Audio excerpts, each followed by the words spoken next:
Welcome to the Backroads Bill podcast. I'm Ben, and today we are going to be doing a special update episode.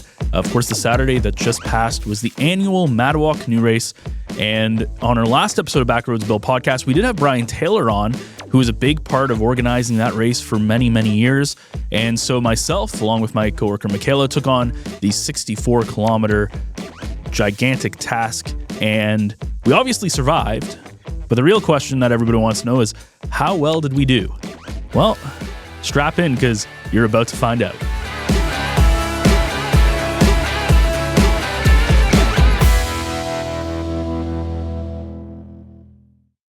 Well, we survived, obviously. Did we finish? No.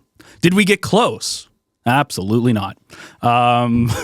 Welcome back to I guess I'll already do the intro at the beginning, but welcome again to the Backroads Bill podcast and a special post-canoe, Mattawa Canoe Race edition. Of course, we have Bill with us and her Echo podcast Backroads Bill debut, Mykayla. Mykayla, welcome. Thank you. Thank you for having me. She was my partner in crime, did 90% of the paddling. I brought the drum along. I think I did more than 90% of the paddling. You did. To be fair, there were a couple of times I had to stop, and you just kept going. So good on you. But it was a great race, Bill. There were some records shattered. We probably got like the record of only going the least amount of distance. I was going to say the quickest to finish the race by not completing the race. So we went just over 10 kilometers. We went from the start line to the end of Trout Lake. It's a long lake, but at the end of the day, I just needed to stretch my back out. We ended up capsizing. The race was over. At one point, Bill, I don't know if we told you this. At one point, the safety boat comes by, the OPP, and they go, "Hey, are you the safety team?" And we go, "No, we're racers." And he just kept circling around, and we're like, "Oh no!" He circled us 3 times. Well, there's a lot of good memories here in this storied 45-year marathon canoe race, the North Bay to Mattawa Canoe Race, and I'm proud of you both. And thanks for being on the Backroads Bill podcast today. This is a follow-up when we interviewed Brian Taylor, a longtime general manager of the North Bay Mattawa Conservation Authority, which puts together the race. And so fast forward till we're just actually like 48 hours after the race, and we're here to look at the sights and sounds and hear firsthand from 2 people that were in the race. And yes, I did not race this year, but I was waiting for you at the Campion Rapids at Samuel D. Champlain Provincial Park. And I was peering to the west, thinking that you'd just be coming around the corner. And then I got some fateful news, and I sunk my head down to my chest and said, "Oh no." And so we're going to hear about this, and that's okay, fine and well. You did well, and it was and I want to tell the listeners, it was a rainy day. It wasn't the best day for racing, but nonetheless, as newbies, so to speak, you did your really best. You did your best, and it is an arduous task. And you made the almost 10 kilometers to McPherson Drive and you were just about to get into the meat of the race, so to speak. But tell us, what time did you start off? So, Mykayla, what time did you start off, and what class were you in here? Because I've got all the results here, but what class were you in? So we were in the Rec B mixed, and I believe our start time was 7:30 in the morning. We were the first heat to start. We had to be there at 6:30, though. Yeah, we had to be there for 6:30. And yeah, we were the first heat to go. But by the end of it, it didn't look like we were the first heat to go. And then we get in there. They're like, we got 1 minute to the start. So we're paddling over there. We're backwards trying to turn around. No, we weren't backwards. We were sideways. We were trying to turn around to get ready. And then at the moment they said 1 minute to go, all you hear is a horn go off. And we're like, oh, no. We got to go, but we were sideways. So that was a good start. And then the adrenaline kicked in. Yeah. Well, the pain kicked in, but yeah, I guess so. Were you pain from the start? Honestly, when we got about 2 kilometers in, I'm like, because it was my thigh, like, because you're using your core at the same time. I'm like, when we got to the 2 kilometer, I'm like, we're in trouble. We are in trouble. I just remember you turned back to me and you're like, how are you doing back there? And I'm like, I feel great. I could keep going. And all I hear is, oh no. Oh no. But you also, just for the context, we did 0. We paddled, what did we do? We did like an hour of canoeing the night before. Yeah, Ben thought we did the night before on the Friday. We went out for a quick practice run, and Ben was adamant we had done all of Trout Lake. And I looked and like, oh no, we only did a cove. we barely it's a long scratched it. Like that first stretch from the start line to, I guess it would be Pine, right? Where the first checkpoint is. Or no, Talon, right before Talon. That's a long stretch because you have to go from the beginning of Trout to the first portage. I think it's something like 15 or 18 kilometers. And you have to do that like you can't get out. So the thing was, I just wanted to stretch my legs and my back because my back was killing me. And then, then we capsized. Well, there was some lessons learned, that's for sure. But nonetheless, off you went and in the rain. And again, from my vantage point, when at the Campion Rapids, I was watching a lot of the people come through. Interesting this year, a couple of observations, a lot of people, and I'd like to, I don't know this, I'd like to ask the Conservation Authority, a lot of people portaged, so that might mean there's a lot of new people and they didn't know the rapids. And I also know the water at the Campion Rapids, it's deep enough, but from talking to some of the racers, that it was a little lower. So when I was there watching the people go through, I didn't see the top finishers go through. I was a little detained because it's the Canadian Ecology Centre's 25th anniversary. So I came down after, but I really enjoyed seeing all the people. But particularly, I did see one kayaker, and it was the people on the paddle boards that were really kind of struck my interest, to be sure.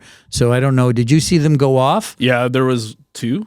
There 3? was, or did they pass you? No, they were. No, you should have seen it. Everybody was above us, and we were like a kilometer behind. They were in our heat when we started, so we saw them, but we didn't see them for long. They were long gone by the time. Brian lied to us. He said that there'd be a lot of recreational. There was no recreational people there. They were all like on $5,000 canoes, and they were like, "Here are my grapes and Camelback," and like it was insane. But they were all so nice, though. Like they were. I don't know about you, but every time someone passed us, they would look over to us, be like, "You're doing great job, keep going." And it's like, thanks for trying to motivate. Don't patronize me. But no, honestly, it was fun, and it's kind of funny because in the context of the race, we did really bad because we got a sixth of the way there, but we also did 10K, which I think if you took the race away, that's a long way to paddle. So I'm pretty proud of that. I think we're the only team that didn't finish. Yeah, okay. Well, we're also the only team that didn't train. So that I don't want to say that's a new record, but the new records were C2 stock men's, first place Sebastian Corville from Golden Lake and Gaetan Plurad from North Gower, 6 hours and 3 minutes, 33 seconds. Then where am I going here? Yes, first place in the open kayak, Robert Tranter from London, 6 hours, 28 minutes, 47 seconds.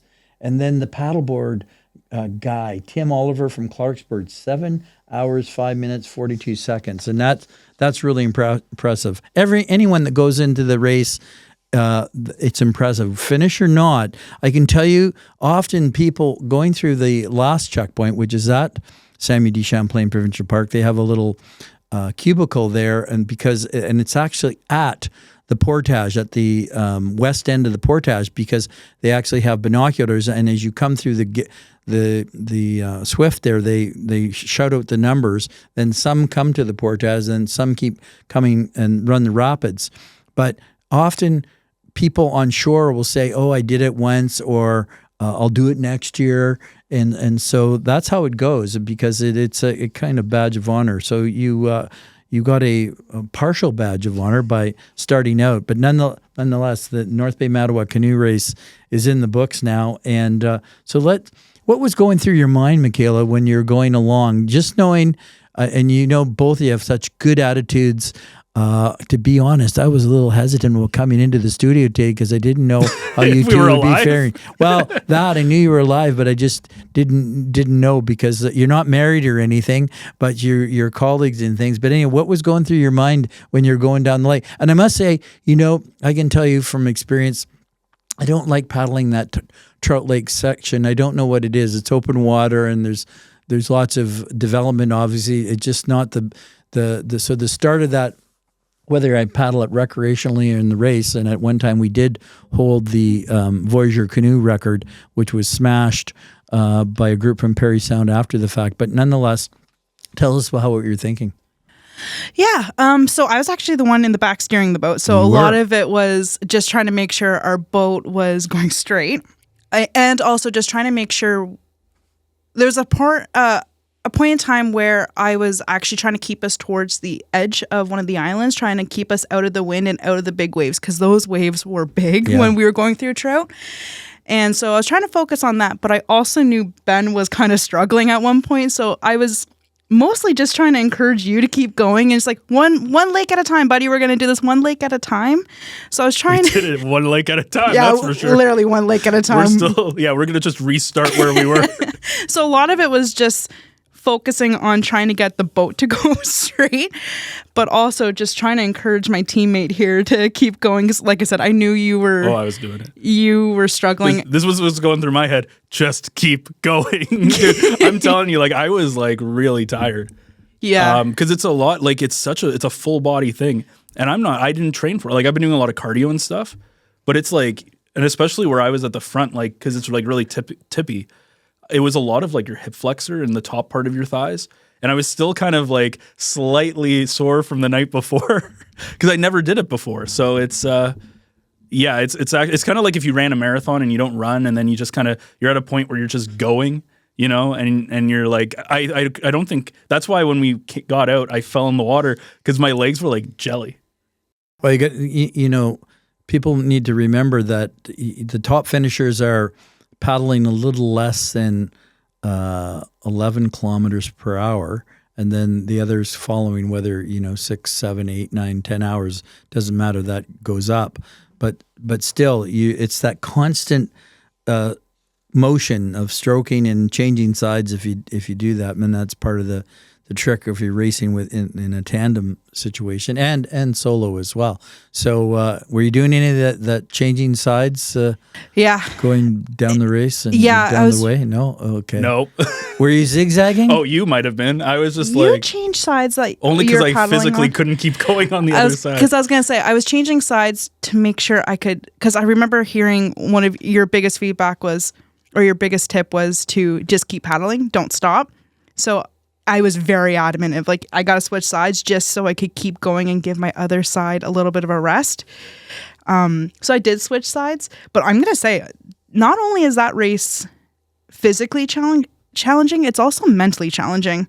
Like we only did a portion of it, but there's boredom that almost kind of comes in, and you're just trying to keep yourself focused on the end game and where you're trying to go. So also your mind, trying to get your mind not to talk yourself out of it. That's also a big thing, like between the boredom and your mind's like, you're done. You've gone your farthest that you can go. So, yeah. Well, there'll be a film clip in the podcast about your ceremoniously kind of ending to the race, but maybe we'll just let that play out when it goes live. But what was going through your mind, Ben? Again, I was literally at a point where I'm just like, I just got to keep going. It's kind of a weird thing. I enjoyed it in the aftermath. Like thinking about it afterwards, we wanted to get to the first checkpoint, and that's why I was like super disappointed. But I probably could have pushed my body to that point, but like my lower back was like really sore. Like I kept trying to stretch it out and stuff. Yeah, it was kind of at a point where I'm like, I could tell like as soon as we started, I was like, oh, this is gonna be bad. So it was just kind of like that, like just keep going, you know. But we ended up making it, and it was kind of a weird thing because on one hand, it's like, you know, when you're just focusing on one thing and it feels like it's taking forever. It was kind of like that, but it also felt like it went by really quick at the same time. Like we were out there for 2 hours and 15 minutes, give or take. And I think maybe I tensed up a little bit too much, and I was going a little bit. It wasn't like leisurely, right? So I think that was just, I haven't paddled in over 10 years. So well, it was discovery learning, we'll call that. Yeah. I'd like to do it again, but I want to do it when I train for it. And then my goal would be do half, go halfway or something. Because that would be I don't know, it'd be fun. I'd like to kayak it, honestly.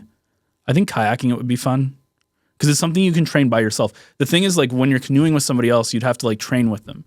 And, you know, or even if you try to go by yourself, there's a difference between canoeing by yourself or whatever.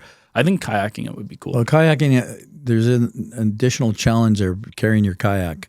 And there's various ways to do that. It's not the same as hoisting the canoe over your head and doing it traditionally. But so you have all these different classes, and again, including that paddleboard and the open kayak. So pretty interesting to watch all the people go through. And any plans for next year? I want to do it again. I actually want to do it again this year, just on my own, because I love canoeing. I love it, and I think I can at least make it to the second checkpoint. I think I can. Of course you can.